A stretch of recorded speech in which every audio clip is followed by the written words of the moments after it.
Agar qarang, zapretingiz yoki deportingiz bo'lsa, hech qanaqasiga bora olmaysizlar o'rtoqlar. Bizning ham tanishlarimiz yo'q, u yoqda pul bilan ham xavf bo'lmaydi. Shu sababli qaytib kelasizlar.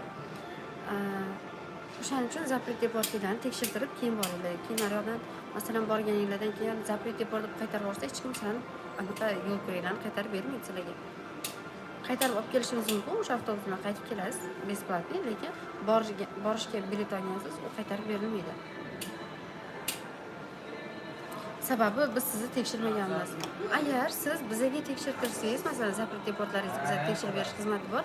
Bizga tekshirtirsangiz, biz sizga yo'q, zapret deportingiz yo'q, bemalol boravering desak, siz borsangiz, agar naryoqdan zapret deport bo'lib qaytsangiz, o'shanda biz sizni o'sha to'lagan bilet pulingizni ham yoki zapret deportingizni tekshirgan pulingizni ham qaytarib beramiz. Bu gapni buncha aytyapman, chunki biz agar tekshirsak 100% to'g'ri chiqadi. Agar tekshirtirmoqchi bo'lsangiz, bemalol ekrandagi raqamlarga